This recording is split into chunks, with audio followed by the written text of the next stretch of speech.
అంటే ఏంటి సార్ ఇప్పుడు ఇది ఓన్లీ ఫర్ గెస్ట్ హౌస్ పర్పసెసా? లేకపోతే మనం గూడా అందులో ఉండొచ్చా? యూజువల్లీ ఆ కమ్యూనిటీలో ఎట్లా ఉంది? ఎగ్జాక్ట్లీ అండి. ఈ ప్రాజెక్ట్ మనకు పక్కనే పిల్లోనిగూడెం అనే విలేజ్‌కి ఆనుకొని ఉంది. హ్మ్. ఆ పిల్లోనిగూడెం ఊరు లాస్ట్ ఇల్లు, మన ప్లాట్ 2 పక్కనే కలిసి ఉంటాయి కాబట్టి మనం కూడా ఇమ్మీడియేట్ ఇల్లు కట్టుకొని ఉండొచ్చు. మోరోవర్ మన పక్కనే రైల్వే స్టేషన్ అనేది ఇప్పుడు జూకల్ చిన్న రైల్వే స్టేషన్ ఉందండి. రీసెంట్‌గా ఒక 1 మంత్ బ్యాక్ సెంట్రల్ గవర్నమెంట్ 4 వైపులా 4 టెర్మినల్స్ అనౌన్స్ చేసింది. మీకు వరంగల్ హైవేలో చర్లపల్లి ఏ విధంగా మీరు చూడండి పాత వీడియోస్, అరౌండ్ ఒక ఎయిర్‌పోర్ట్ లాగా డెవలప్ చేసిండ్రు ఒక railway స్టేషన్‌ని.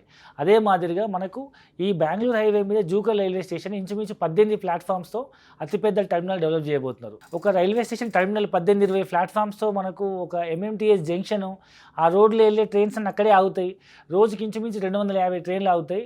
More than 2 lakhs people వచ్చిపోతుంటారంటే ఆ దగ్గరలో ఉన్న ఏరియా ఏ విధంగా డెవలప్ అవుతుంది. ఎంత బాగా డెవలప్ అవుతుందో ఊహించుకుంటేనే అర్థమవుతుంది సార్. ఆ, కానీ ఫ్యూచర్‌లో ఇంత పెద్ద ఎంఎంటీఎస్ రాబోతోంది అన్న వెంటనే రేట్లు చాలా ఎక్కువ ఉంటాయేమో కదా సార్? ఎంత చెప్తున్నారు ఇప్పుడు? సో ఆ చుట్టుపక్కల ప్రాంతాల్లో హెచ్ఎండిఏ లేఅవుట్ అయితే 25-30 వేలు అమ్ముతున్నారు.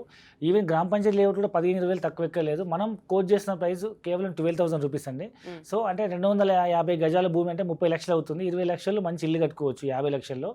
సో 500 గజాలు అంటే 60 లక్షలు అవుతుంది. మీకు ఇండిపెండెంట్ హౌస్ మంచి 40 lakhs లగ్జరీ ఇల్లు కట్టుకోవచ్చు. 1 CRలో ఇలా హైదరాబాద్లో అపార్ట్మెంట్ కూడా రావట్లేదు. అలాంటిది ఓఆర్ఆర్ ఎయిర్పోర్ట్ నుంచి ఒక 10 minute జర్నీలో మనం ఒక ₹1,00,00,000 500 గజాల్లో ఒక luxury double bedroom independent house construct చేసుకోవచ్చు.